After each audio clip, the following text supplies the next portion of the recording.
Hello, all you TruTake lovers out there. We're here on TruTalk. Just wanting to give you guys a little info on the Game Awards that just happened. We also have some information on some Switch updates, some games, and we got a chance to play some of that Anthem Alpha, and so we'll get you some of our impressions of that as well. Let's get right into this. My name is Michael, and this is my partner in crime, Geobert. What's going on, guys? How are you doing today? You've been having a good week there, Geobert? I have. It's been a fun gaming week, too, as well. There's been some releases that I was very excited about. Picked up a couple games, and yeah, we could talk about that in a little bit. Absolutely. We're gonna go for it. We're gonna try a little bit more of a wham bam type of a style today. So we're gonna get right into it. If you don't mind that. There is a lot to talk about. Hopefully we cover everything, but I mean, it's exciting. It's a good time right now. Yeah, exactly. So we're just going to hop right in here.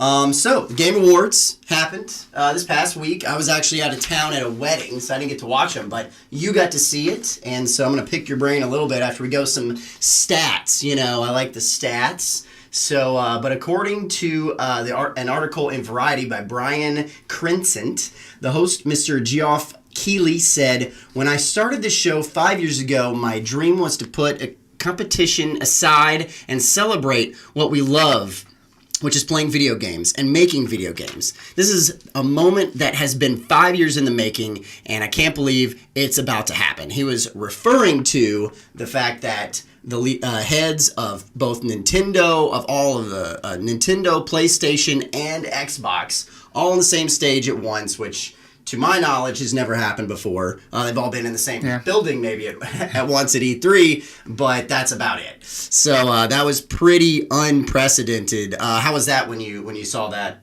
It was, I didn't know what was going on at first. It was pretty cool, kind of surreal too as well, because, I mean, you think of these guys and, as gamers, and you think about your own console, right? And people only sticking with their console. Like the PC guys stick with the PCs, Microsoft stick with Xbox, and not a lot of people game on multiple consoles, right? And to see like Reggie Fils-Aimé was there for Nintendo, and to see the guys from Sony and Microsoft up there on the same stage, it was pretty cool. And again, it's never been done before, which is the thing. So it basically told everybody, all the viewers watching, which there were a lot of viewers, that there's unity in the gaming market, there's unity in the gaming industry, and we should all just stick together and have fun with the platform that we love so much, and just try out new things, basically. Yeah, no, that's awesome, and they've already made steps forward with all the cross play that they've kind of started going with Fortnite, and it's a big enough game to bring people together. So Sony's got to get a little bit better at that part. They definitely do. But I'm confident. I'm confident they'll make some strides as their arms are being ripped behind their bodies, taken captive by Fortnite, biggest game out there right now. A lot of other games did announcements during the Game Awards. So some of note, they did a bunch, so we can't go through all of them. But some of the ones of major note were Marvel Ultimate Alliance 3, Black Order. That's a big one. Big one, and that's a Nintendo Switch exclusive, which is crazy, which I'm totally fine with because I love my Switch. Far Cry New Dawn, which is like a side to Far Cry 5, I believe. Right. And so it's kind of like a side extension, expansion, but a full game version, not just an add-on to Far Cry 5. So it's its own separate thing. And then Crash Team Racing. So that's a reboot, actually, not just a bring it to consoles in HD. Like they're completely redoing it, like they did Spyro, and a lot of those like other people did Spyro, and that's not the same company doing those. And then Mortal Kombat 11 also was announced, which I'm not a big Mortal Kombat guy, but I was back in the day. So it was a nice trailer. They could have done maybe a different choice on the soundtrack they played. I heard that was pretty cringeworthy. It was some rap song. Trying to fist fight, boy, you dumb for that. Did they play the wrong audio, or just turn the audio off and just you just watch the blood and the gore. Exactly. Yeah, gotcha.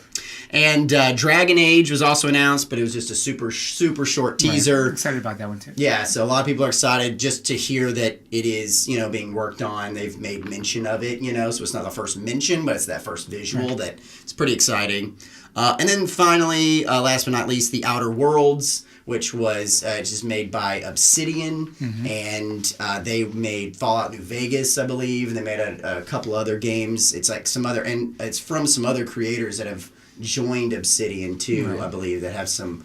I don't know which other games that they did, but I know the big one was Fallout New Vegas, and now since Fallout 76 is killing that brand. We talked about that last week. We did. You guys can watch that other video to hear about all the nonsense. We'll put a link in for that. But it's good to hear something positive for those people that maybe aren't as fulfilled by the Fallout 76 genre. Post-apocalyptic RPG, first-person, third-person, action type of a game, and.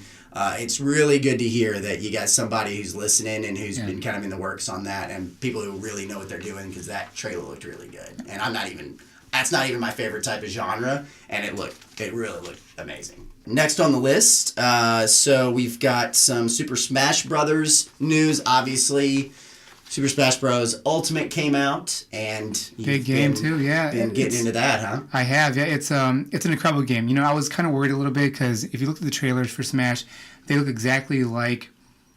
Besides the characters, they look exactly like Smash 4. Right. For the Wii U and 3DS when it came out, and so I was kind of hesitant to be like, is it going to be the same thing with just more characters? They could have just added on.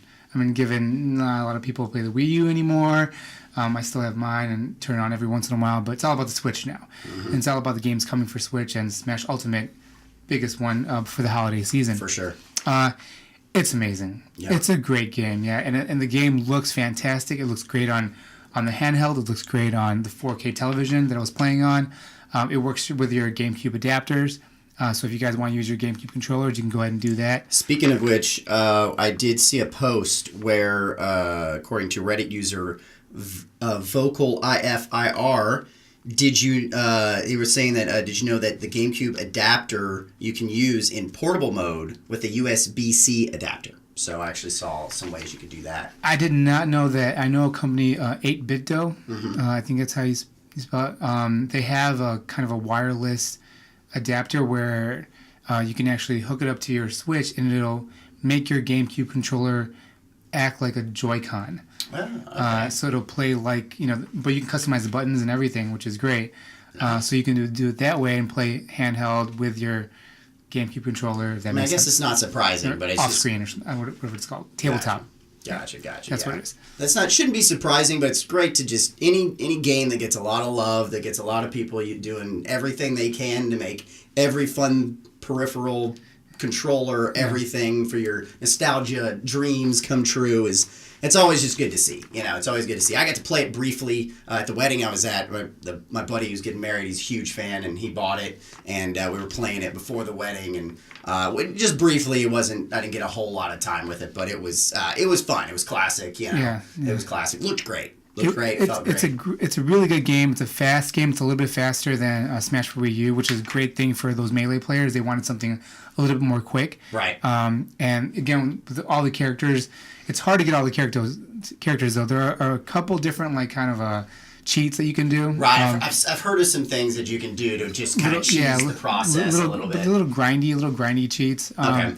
It's not as fun as actually playing the game, playing World of Light, which is their campaign. Right.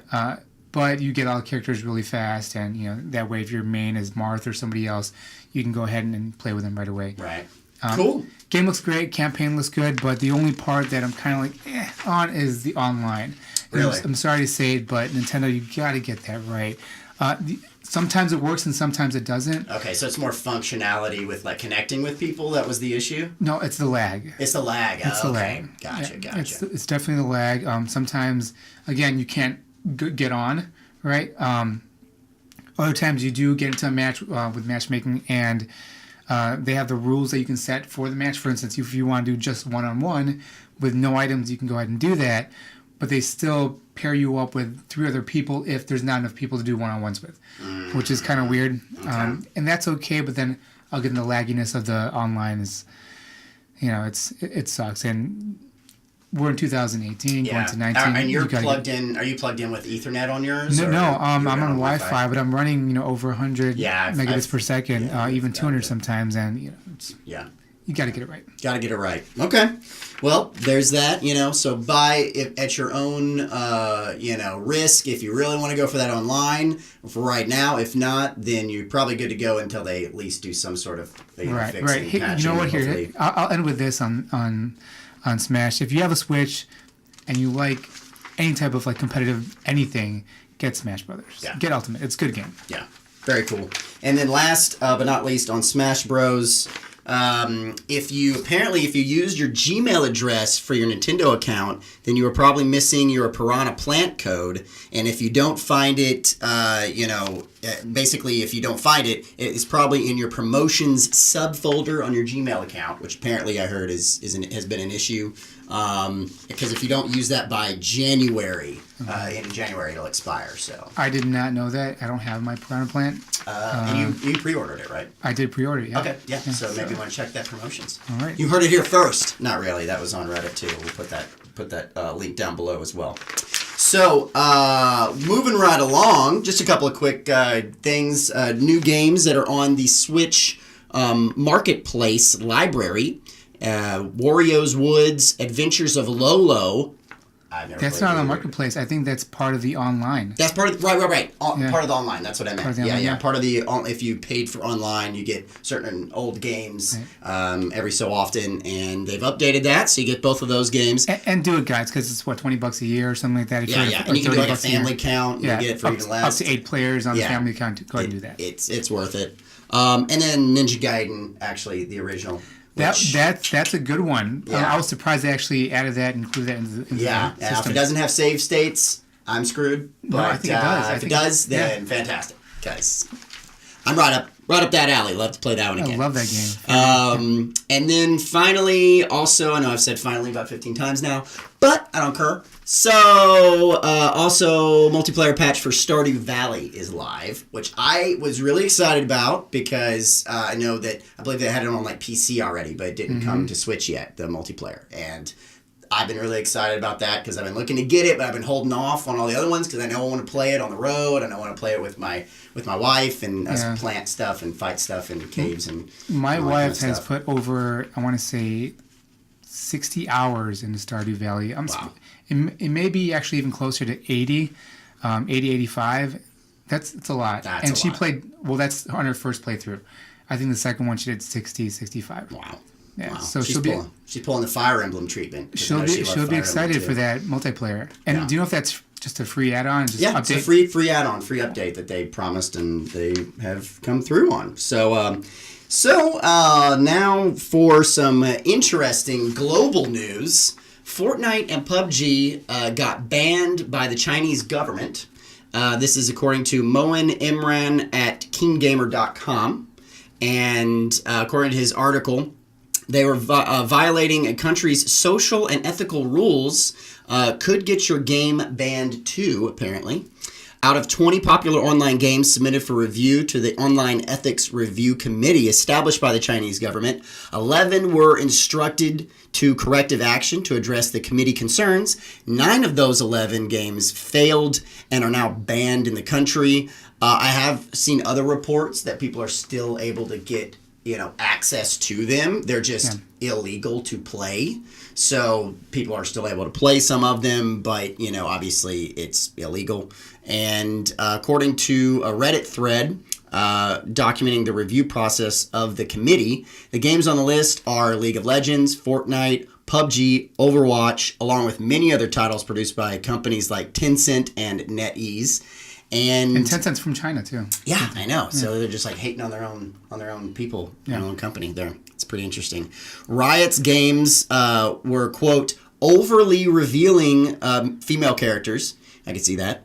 And inharmonious chat room. So, toxicity in the chat room probably is what that's referring to. Blizzard's game this is pretty funny, had game visuals that promote incorrect values.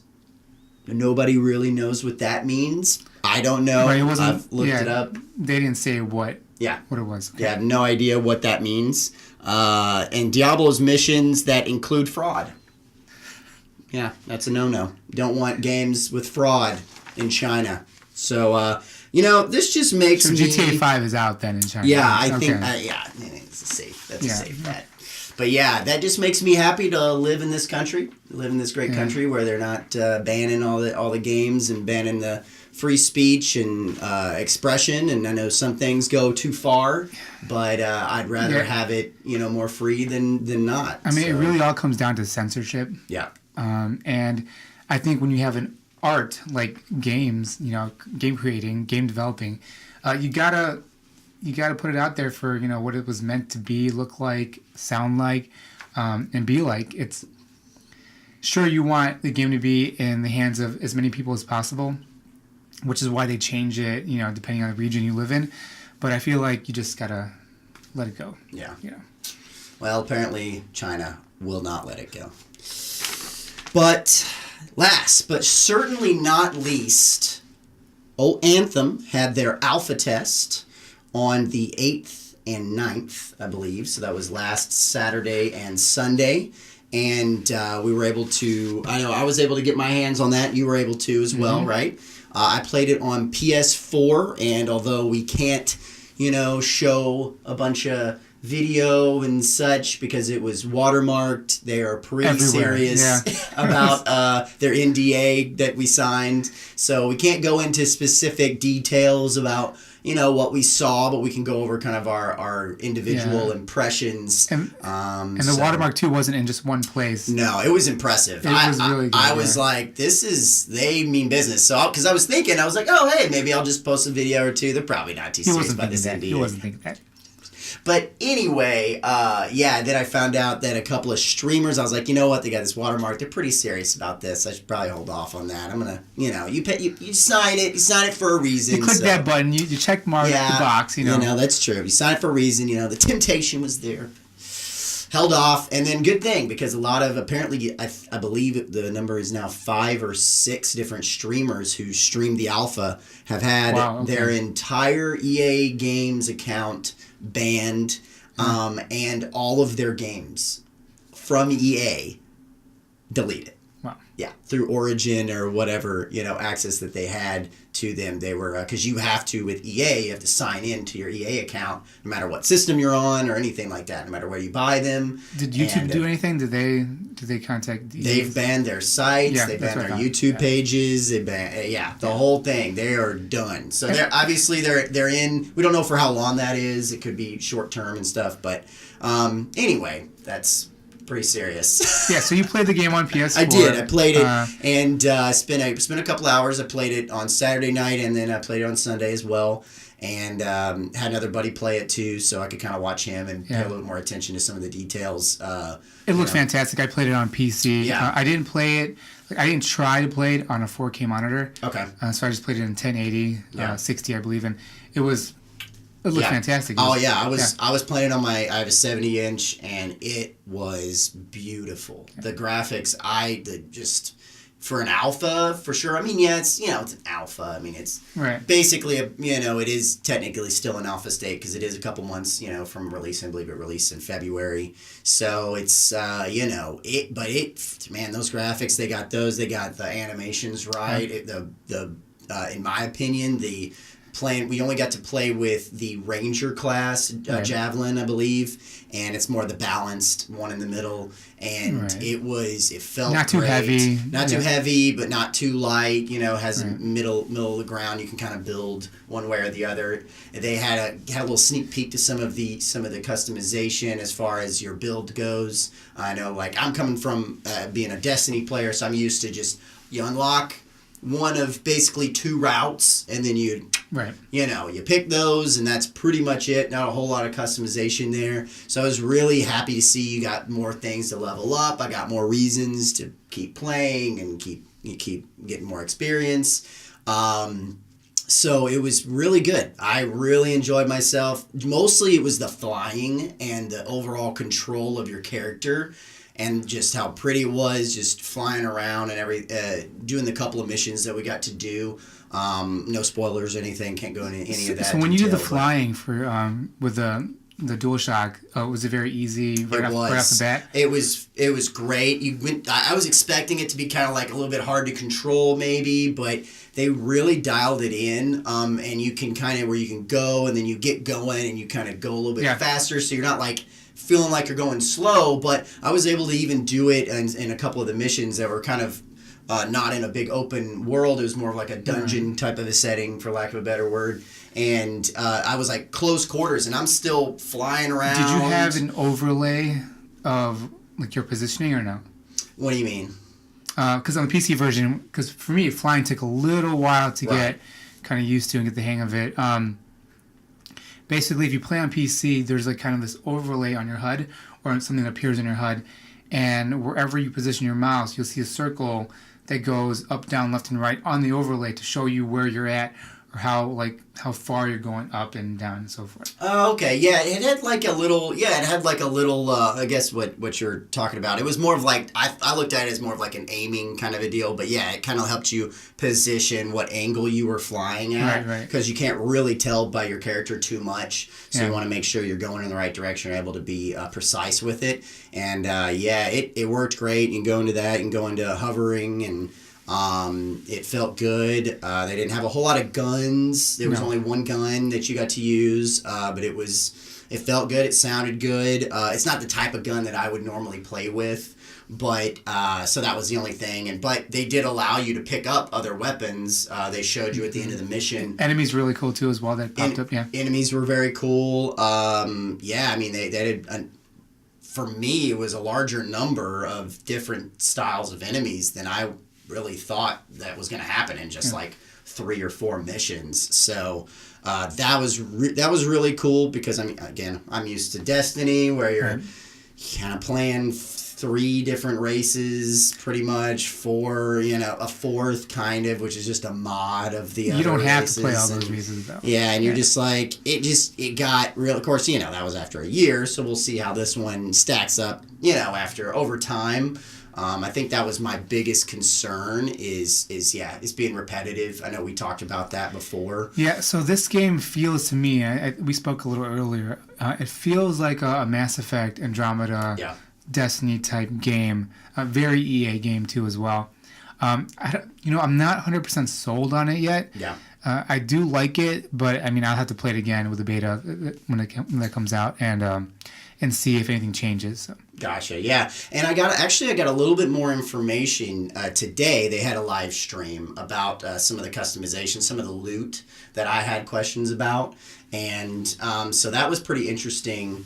But basically, just to sum that up, it was like a 40-minute stream, and it was really good. It was solid. They showed some of the different combinations that you could do with some of the perks from the loot and from the different weapons that you can get. So that was really cool to see the level of customization. Yeah. Just for example, what he had an assault rifle. He had 2 different weapons. And then, one was it was more of like a marksman rifle actually. It had like a 3 burst, and then basically, he had different perks on there that accumulated to where when it allowed him to hover more, and then the more he hovered, the more his cooldowns were reduced on his 2 abilities that you have, which is like a homing missile and then a grenade, and then if he killed someone with his homing missile, it lowered it even more. That's pretty neat. So that it could combine, and that was just the one that he showed. They said that there's a ton more. So that was honestly one of the main questions from there, because I didn't get a whole lot of variety from the alpha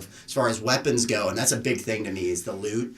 That loot really keeps things fresh when you've kind of explored everything. You're at end game. I thought it was pretty cool. I'm really excited to see more of the world. Yeah. I want to see the different types of worlds that you can probably visit and go and explore too. Yeah, absolutely. That beta can't come any sooner. No. That is all the info we got for this week, and hopefully we're going to be doing a little bit more regular, maybe doing some more vids. If you guys have anything that you wanted us to talk about, make a video about, or any suggestions, comments, we always love those. Please like, subscribe. Let us know out of all our topics today, what you're most excited about. You excited about Anthem? You excited about all the games that were announced during the Game Awards for like the Switch and for all the other systems and everything. Let us know what you're excited about, and we'll be happy to talk with you there. Until next time, it is Michael and Geobert. We are TruTake, and this is TruTalk, and see you later. We are out. We high five. Oh yeah, we can high five.